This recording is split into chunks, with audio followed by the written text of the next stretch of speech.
Inspector madam, আপনি আমার একটা অনুরোধ রাখবেন? বলো। জজ সাহেব আমাকে ভালো করার জন্য জেলখানা থেকে বের করে এনেছিলেন। তার বাড়িতে চুরি করার অপরাধে তিনি আবার আমাকে জেলখানায় পাঠিয়ে দিচ্ছেন। মনে হয় এই জীবনে জেলখানা থেকে বের হওয়ার সুযোগ পাবো না। এই পথ দিয়ে যেতে সামনে যে কবরস্থান আছে সেখানে আমার মায়ের কবর। চলে যাওয়ার আগে একবার মায়ের কবরটা জিয়ারত করে যেতে চাই। যদি যদি আপনি দয়া করে একবার সুযোগ দেন। ঠিক আছে, ড্রাইভার সামনে কবরস্থানের কাছে গাড়িটা রাখো।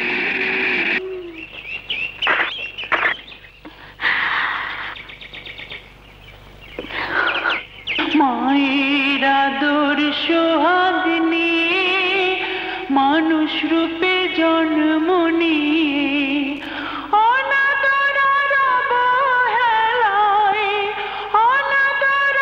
অবহেলায় পথে পেলাম ঠাঁই।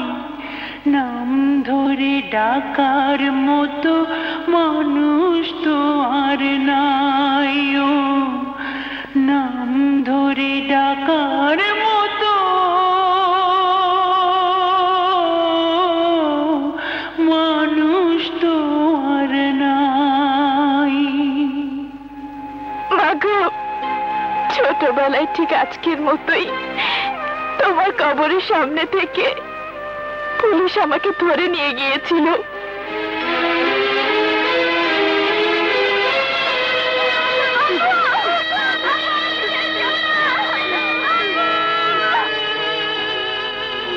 ডাক্তারের অবহেলার জন্য তোমার মৃত্যু আমাকে ঠিক থাকতে দেয়নি মা। ডাক্তারের উপর প্রতিশোধ নিতে গিয়ে আমি পুলিশের হাতে বন্দী হয়েছিলাম। সেদিনের মতো আজও আমি নির্দোষ মা, আজও আমি নির্দোষ মা, নির্দোষ মা। আমি নদী আপুকে খুঁজে পেয়েছি।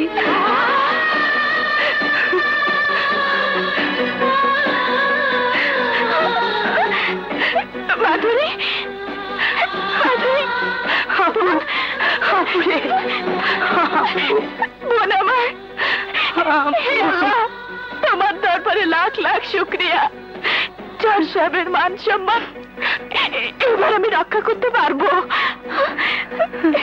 জানিস মাধুরী, জজ সাহেব আমাকে অন্ধকার কারাগার থেকে তুলে এনে তার বাড়িতে আশ্রয় দিয়েছে, তার মেয়ে বলে স্বীকৃতি দিয়েছে।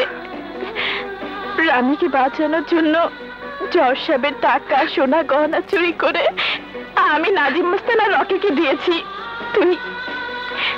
তুই আমাকে যেতে দে বোন, আমাকে যেতে দে।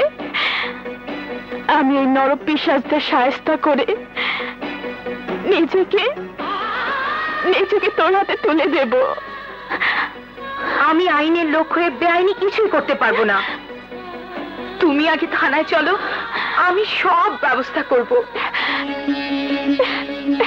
ঠিক আছে, তুই যখন বলছিস তাই হোক। চল,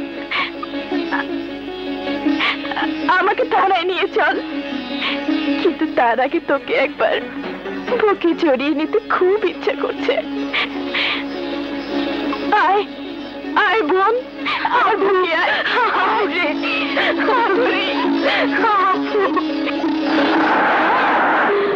ইন্সপেক্টর, ওদের অস্ত্র নামাতে বলো। তোমরা অস্ত্র নামাও। এবার তোর ফোর্স নিয়ে চলে যা। তুমি ভুল করো না আপু। ভুল শুধু জানি না, এই মুহূর্তে আমি যা করব তাই ঠিক। আমাকে যেতে দে। যেতেই যদি চাও তাহলে আমার বুকে গুলি চালাও, আমাকে খুন করে চলে যাও। চালাও গুলি।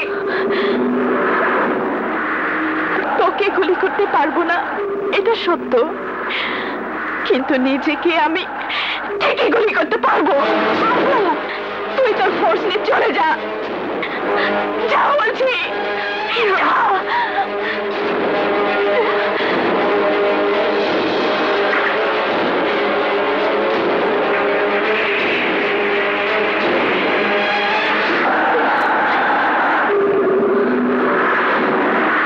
আঙ্কেল, সত্যের মুখোমুখি হতে কোনো ন্যায় বিচারক নিশ্চয়ই নিজেকে মিথ্যা আবেগের পর্দায় আড়াল করে না। আপনার উচিত ছিল নদীর কাছ থেকে আসল সত্যটা খুঁজে বের করা। সাগর, আমি তোমাদের কোনো কথা শুনতে চাই না। দয়া করে তোমরা যাও এখান থেকে। পাপা, আহা, তোমরা কি যাবে এখান থেকে? হ্যালো, আমি রানী বলছি। রানী, মাই সুইট ডার্লিং, আমি রকি বলছি। রকি? এই শোনো শোনো রানী, ফোন রাখার চেষ্টা করবে না, তাহলে তোমার ক্ষতি হয়ে যাবে। আমি মানে মানে হ্যাঁ হ্যাঁ বলো। সেদিন তুমি চালাকি করে নদীকে পাঠিয়েছিলে তো তোমার ন্যাংটা উদ্ধার করার জন্য, কিন্তু সব নেগেটিভ আমার কাছ থেকে নিয়ে যেতে পারেনি। কিছু রয়ে গিয়েছিল, নদীকে সেগুলো দেখিয়েছি। 25 লাখ টাকার চুক্তি হয়েছে নেগেটিভের মুক্তিপণ হিসেবে আমার আর নাজিম মাস্তানের সঙ্গে। গতকাল 5 লাখ টাকা দিয়ে গেছে। এত তো অপরে লাভ কি? শোনো, কিছুক্ষণ আগে খবর পাইছি তোমাদের বাড়ির চুরির অপরাধে নদী এখন পুলিশের হাতে। সেজন্যই অবশ্য আমাদের কোনো মাথা ব্যথা নেই, যেহেতু ঘটনা নায়িকা তুমি, তোমার নিজের মুরগি নিজেই জবাই করো। হ্যাঁ, আর শোনো, আজ সন্ধ্যার মধ্যে 20 লাখ টাকা নিয়ে রায়ের বাজার নাজিম মাস্টার আস্তানায় সোজা চলে আইসো।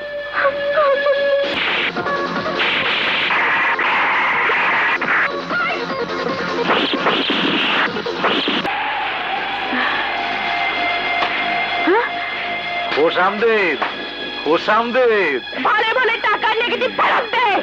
চালি রে।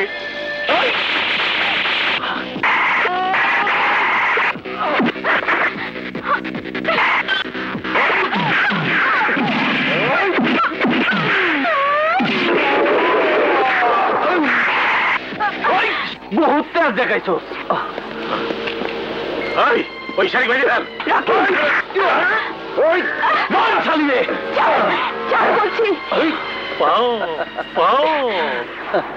চাচা, যেভাবে রানীর ছবি তুলেছিলাম সেভাবে নদীরও ছবি তুলে রাখি। ফিগার ভালো আছে, অনেক কাজে লাগবে। ক্যামেরা নিয়ে আমাকে ছাড় বলছি। চাচা চাচা চাচা চাচা, তুমি ওর কাপড় খোলো, আমি ছবি তুলি। হারামজাদা, আমার মানায়, তুই খোল, আমি তুলি।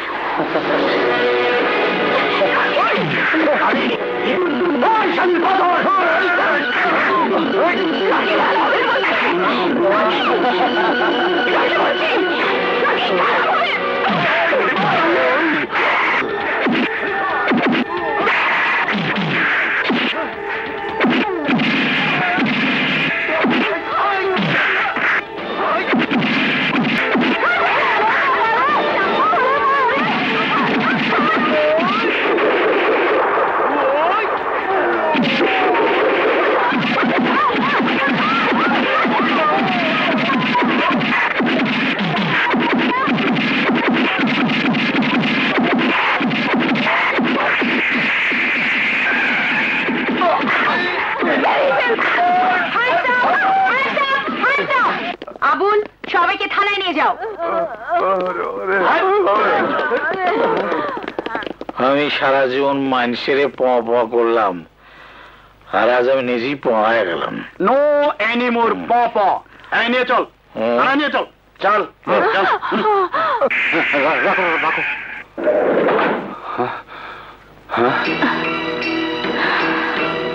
মা নদী, আমি যদি পিতার দৃষ্টি দিয়ে তোর বিচার করতাম তাহলে বোধহয় এত বড় ভুল আমার হতো না।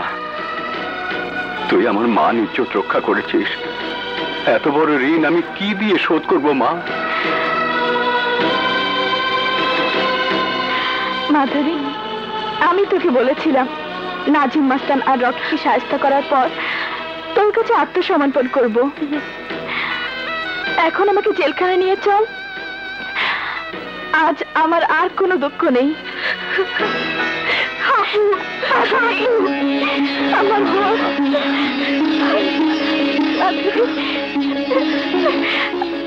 বাবা, বাবা, মাধুরী আমার সেই হারিয়ে যাওয়া বোন, যার কথা তোমাকে আমি বলেছিলাম।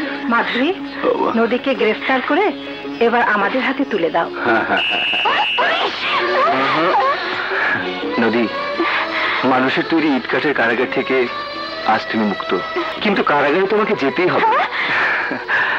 আজ থেকে তুমি বন্দী হবে আমার মনের কারাগারে।